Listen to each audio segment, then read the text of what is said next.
Hello my dear students, welcome to your master chem channel. कैसे हैं प्यारे बच्चों? Very good. आज मैं Amla Shankar Yadav master chem channel की तरफ से क्लास 12th के बच्चों के लिए वीडियो लेके आया हूं कोऑर्डिनेशन कंपाउंड से।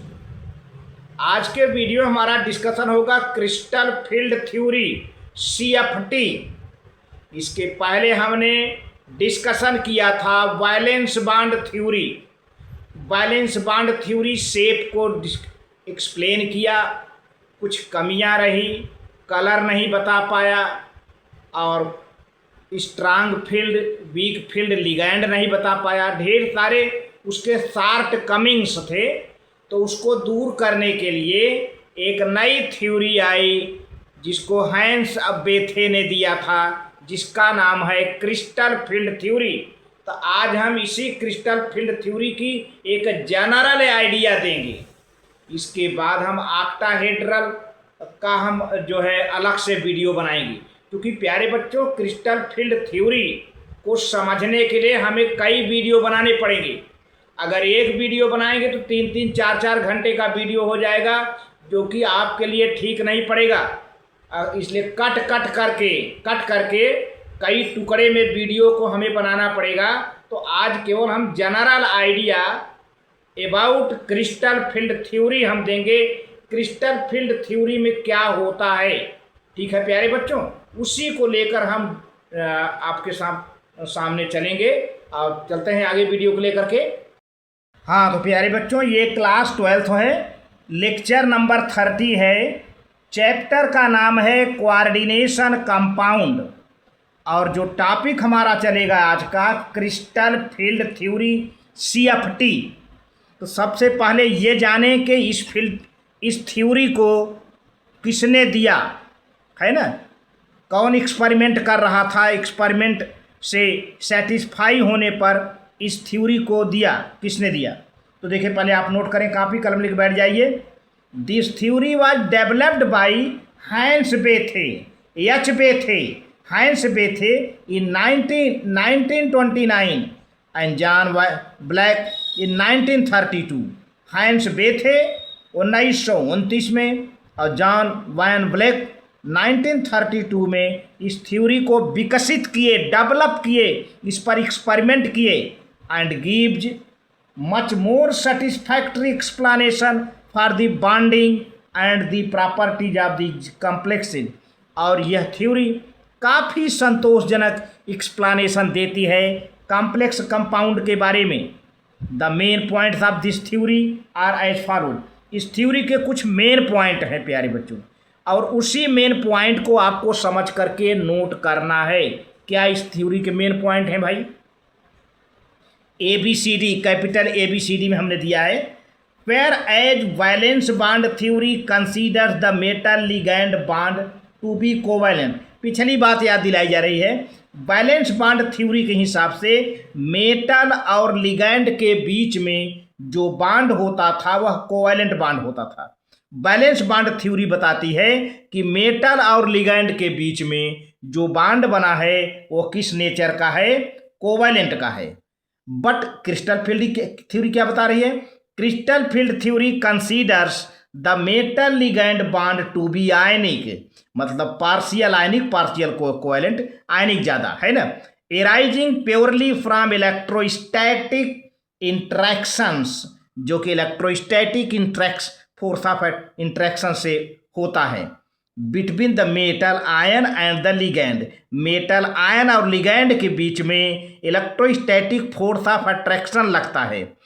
As these interactions are similar to those between ions in crystal, that is why it has been named as crystal field theory.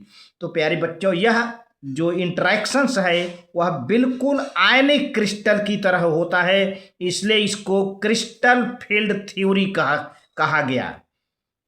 If the ligand is an anion, ligand तो anion होता ही है। देखो प्यारे बच्चों, ligand anion ही होता है, negative ion ही होता है, और सेंट्रल मेटल कैटायन होता है। और लिगैंड एनायन के अलावा न्यूट्रल मॉलिक्यूल भी होते हैं लिगैंड। तो या तो एनायन होंगे या तो न्यूट्रल मॉलिक्यूल होंगे।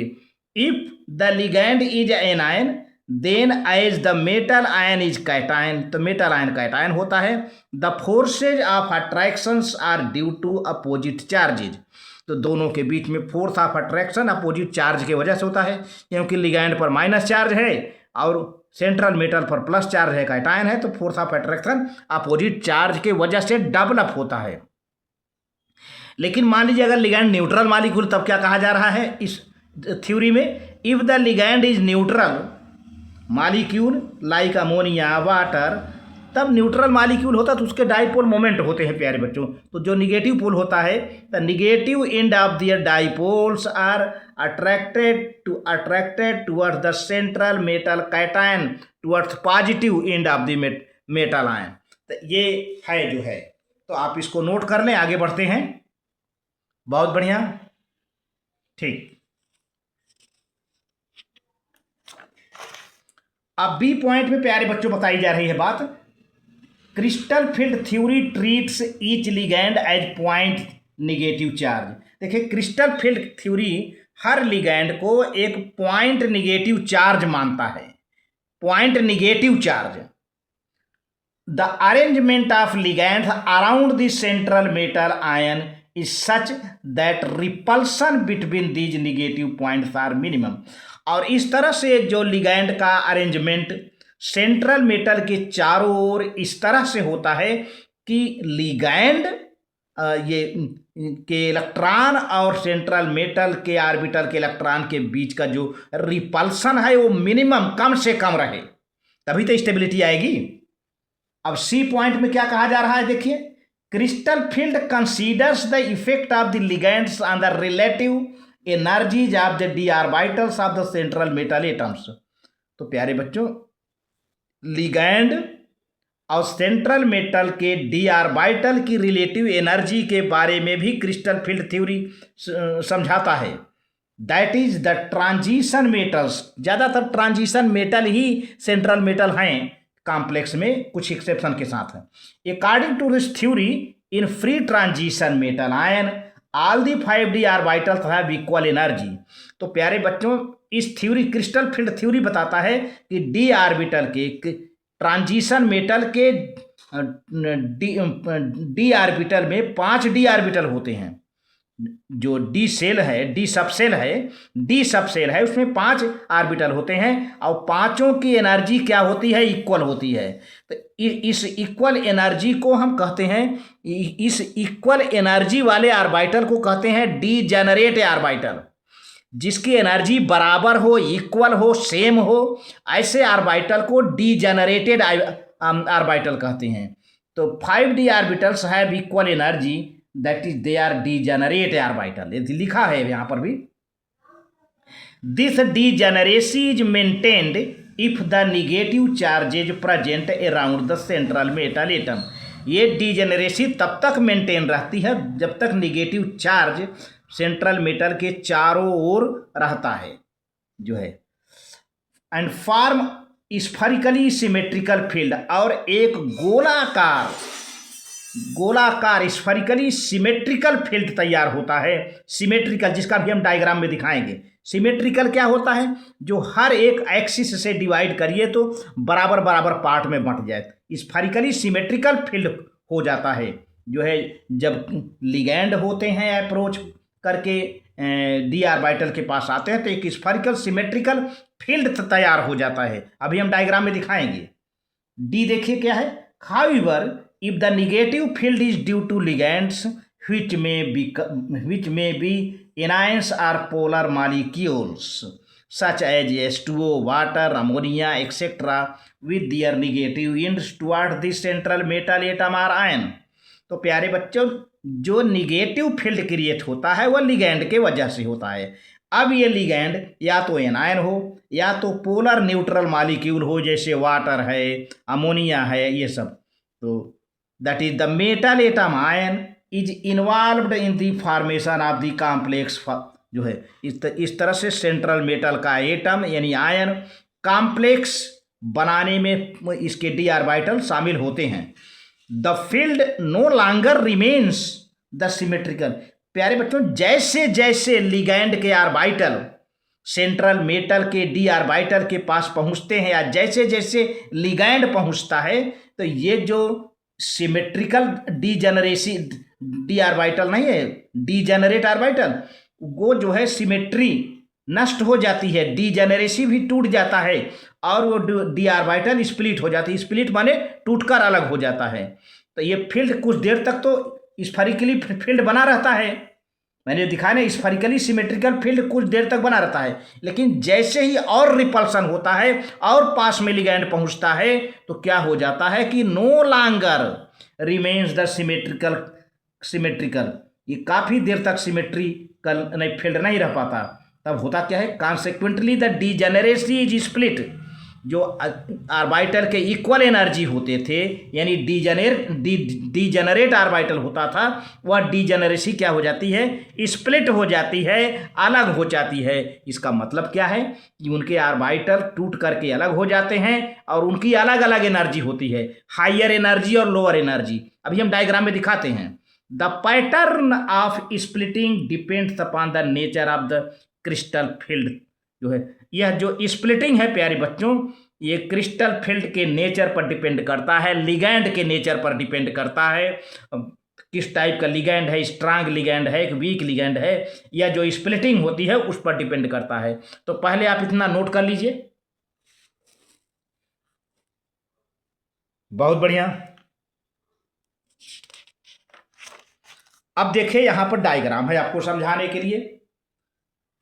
exerting its an influence on the central atom ion, so जो है as octahedral complex is the most common transition metal complex है।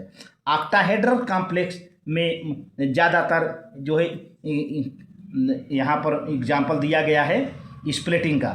तो प्यारे बच्चों अभी मैं अगले वीडियो में बताएंगे कि स्प्लिटिंग क्यों होती है, लेकिन यहाँ पर मैं स्प्लिटिंग बता रहा हूँ। देखिए डी ऑर्बिटल है, डी ऑर्बिटल के 1 2 3 4 5 जो है ये 5 ऑर्बिटल हैं, d x y, d y z, d z x, ये पांचों ऑर्बिटल हैं, है ना। ये क्या है भाई, d x y, d y z, d z x, है ना, और d x square minus y square, d z square, ये 5 ऑर्बिटल हैं। पांचों ऑर्बिटल के एनर्जी यहाँ पर बराबर हैं, यहाँ पर बिल्कुल इक्वल हैं, यहाँ पर, इसलिए ये ऑर्बिटल क्या हैं, डीजेनरेट हैं। कैसे हैं प्यारे बच्चों, डीजेनरेट हैं, डीजेनरेट हैं, डीजेनरेटेड हैं, मतलब जिनकी एनर्जी सेम हो उसको डीजेनरेट ऑर्बिटल कहते हैं। ये पांचों के ऑर्बिटल जो है सेम हैं, ये पांचों ऑर्बिटल की एनर्जी सेम हैं। तो जैसे जैसे लिगैंड पहुंचता है प्यारे बच्चों, तो लिगैंड के इलेक्ट्रॉन और सेंट्रल मेटल डी ऑर्बिटल के इलेक्ट्रॉन के बीच में रिपल्सन होता है, और जब रिपल्सन होता है तो एनर्जी बढ़ेगी। अब किसी ऑर्बिटल का रिपल्सन कम होता है, किसी ऑर्बिटल का रिपल्सन ज़्यादा होता है। तो जहाँ तक ऑक्टाहेड्रल की बात होती है प्यारे बच्चों, ऑक्टाहेड्रल में लिगैंड 90 डिग्री पर अप्रोच करता है सेंट्रल मेटल पर। कितने पर आप नोट कर लीजिए, बहुत ऊंची बात है, ये आपको कहीं मिलेगा नहीं। ऑक्टाहेड्रल कॉम्प्लेक्स में लिगैंड जो है सेंट्रल मेटल के डी ऑर्बिटल पर 90 डिग्री से चलता है, तो जिसमें d x square, d y square, d x square minus y square, d z square, ये डायरेक्ट सामने पड़ते हैं, लोब टू लोब पड़ते हैं। और इसमें जो है लिगैंड इन दोनों के बीच, इन दोनों ऑर्बिटल के बीच और लिगैंड के बीच बहुत ज़्यादा रिपल्सन होता है, जिससे इन दोनों की एनर्जी हायर हो जाती है और इसमें रिपल्सन कम होता है, इन तीनों की एनर्जी लो हो जाती है। तो ये स्प्लिट हो जाते हैं, स्प्लिट करके अलग हो जाते हैं। अब देखिए यहाँ अलग हो गया है, यहाँ पर देखिए 5 है ना, 1 2 3 4, यहाँ डीजेनरेट है, लेकिन अब ये अलग हो गया है, ये 2 ऊपर हो गए। 2 कौन है, d x square minus y square, ये थोड़ा सा आप ध्यान देंगे तो ऊपर लिखा हुआ है, ये जो पहला ऑर्बिटल है d x square minus y square है, दूसरा वाला क्या है, डी जेड स्क्वायर है, यही नाम है, ये अलग हो गया। ये जो ये हायर एनर्जी के हैं, ये जो ऊपर अलग टूट करके अलग हो गए हैं, ये हायर एनर्जी के हैं। और बाकी चूँकि इनके बीच में और लिगैंड के इलेक्ट्रॉन के बीच में बहुत ज़्यादा रिपल्सन हुआ था, बहुत ज़्यादा रिपल्सन हुआ था, जिससे इनकी एनर्जी बहुत मैक्सिमम हो गई, बहुत ज़्यादा बढ़ गई। इसलिए ये जो है एवरेज एनर्जी लेवल से उठ करके ऊपर हो गए हैं, ये हायर एनर्जी वाले हैं। इनको ईजी ऑर्बिटल कहते हैं, ईजी, तो ये ऊपर हैं। और वहीं पर DXY, DYZ, DZX के बीच में जो है रिपल्सन कम हुआ और जिससे ये स्प्लिट होकर के नीचे हो गए। तो इनके बीच के एनर्जी का डिफरेंस, इनके बीच का एनर्जी का डिफरेंस प्यारे बच्चों, ये यहाँ पर है जो है डेल्टा ओ, ये h for octahedral, O for octahedral, ये डेल्टा ओ, जिसको क्रिस्टल फील्ड स्प्लिटिंग एनर्जी कहते हैं। हम बाद में इसका नेक्स्ट वीडियो में कैलकुलेशन बताएंगे। तो आप देखिए इस तरह से स्प्लिट हुआ। ये क्या है, DXY, DYZ, DZX, ये तीनों इनके लोअर एनर्जी हैं। इनको T2G ऑर्बिटल कहते हैं। T2G ऑर्बिटल लोअर एनर्जी का है। ऑक्टाहेड्रल में T2G ऑर्बिटल लोअर एनर्जी का होता है और EG ऑर्बिटल हायर एनर्जी के होते हैं। लेकिन टेट्राहेड्रल में प्यारे बच्चों, आप यहीं पर नोट कर लीजिए, हम टेट्राहेड्रल की जब वीडियो लेकर चलेंगे तो बताएंगे। टेट्राहेड्रल में लिगैंड 109 डिग्री 28 मिनट के एंगल पर जो है डी ऑर्बिटल पर अटैक करते हैं। 100, क्योंकि टेट्राहेड्रल की एंगल यही होती है ना, तो इस पर आप एंगल बहुत कम मिलता है। तो इससे टेट्राहेड्रल एंगल पर जब अटैक करते हैं तो इन पर रिपल्सन तीनों पर होता है। तो T2G ऑर्बिटल ऊपर हो जाता है और EG ऑर्बिटल नीचे, तब ये हायर एनर्जी का हो जाएगा। टेट्राहेड्रल में T2G ऑर्बिटल हायर एनर्जी का हो जाएगा और EG ऑर्बिटल लोअर एनर्जी का। लेकिन यहाँ पर मैं जो एग्जांपल दे रहा हूँ ऑक्टाहेड्रल का, ऑक्टाहेड्रल में T2G एनर्जी लोअर एनर्जी का होगा, क्योंकि 90 डिग्री पर अटैक किया था लिगैंड ऑर्बिटल, और जो है EG एनर्जी और हायर एनर्जी का होगा और T2G लोअर एनर्जी का हो जाएगा। T2G लोअर एनर्जी का हो जाएगा। इस तरह से देखिए D orbital in free ion यानी degenerate orbital, average energy of the D orbital in spherical crystal field, और DXY, DYZ, DZ, T2G, जिनको मिलाकर T2G कहते हैं, ये लोअर एनर्जी के हैं। Splitting of D orbitals in an octahedral crystal, octahedral में T2G हमेशा नीचे रहेगा, लोअर एनर्जी का रहेगा, और EG ऊपर रहेगा हायर एनर्जी का। लेकिन जब क्योंकि ऑक्टाहेड्रल में 90 डिग्री पर लिगैंड ऑर्बिटल अप्रोच करता है सेंट्रल मेटल D ऑर्बिटल पर, लेकिन जब टेट्राहेड्रल की बात आती है तब लिगैंड 109 डिग्री 28 मिनट पर जो है सेंट्रल मेटल D ऑर्बिटल के इलेक्ट्रॉन की ओर अप्रोच करेगा, जिससे इस पर रिपल्सन ज़्यादा होगा और ये T2G ऊपर चला जाएगा, EG नीचे आ जाएगा। दिखाएंगे हम। अब देखिए इस तरह देखिए D ऑर्बिटल है फ्री आयन, ये स्फेरिकल हो गया। ये average energy of the orbital in spherical crystal field या सिमेट्रिकल क्रिस्टल फील्ड, सिमेट्रिकल है। अब बाद में आकर के ये देखिए ऑक्टाहेड्रल कॉम्प्लेक्स बनाया। तो प्यारे बच्चों, ये जनरल आइडिया थी स्प्लिटिंग होता कैसे है ना। स्प्लिटिंग सिर्फ जो है लिगैंड के नेचर पर होता है। तो आप सबसे बड़ी बात तो यहाँ पर दो चीज़ नोट करें। अगर ऑक्टाहेड्रल में लिगैंड के orbital central metal D orbital की ओर आ रहे हैं तो 90 डिग्री के एंगल पर आएंगे, जिससे इन दोनों ऑर्बिटल के बीच और लिगैंड ऑर्बिटल के बीच बहुत ज़्यादा रिपल्सन होगा और ये ऊपर हो जाएंगी, इनकी एनर्जी बढ़ जाएगी, और इनमें रिपल्सन कम होगा, ये नीचे हो जाएंगे। लेकिन वहीं टेट्राहेड्रल में जब लिगैंड आएगा सेंट्रल मेटल D ऑर्बिटल के पास, तो कितने एंगल पर आएगा, 109 डिग्री 28 मिनट पर आएगा, और सबसे ज़्यादा तब इन तीनों के बीच रिपल्सन होगा और तीनों की एनर्जी बढ़ जाएगी। तो ये T2G है ना, ये ऊपर जाएगा और ये नीचे आ जाएगा। यही बात है, तो आप इसको नोट कर लें। आज के वीडियो में बस इतना ही, केवल क्रिस्टल फील्ड स्प्लिटिंग थ्योरी का एक इंट्रोडक्शन दिया। अब क्या होता है crystal field splitting theory octahedral में, अलग से हम लेकर चलेंगे अगले वीडियो में प्यारे बच्चों।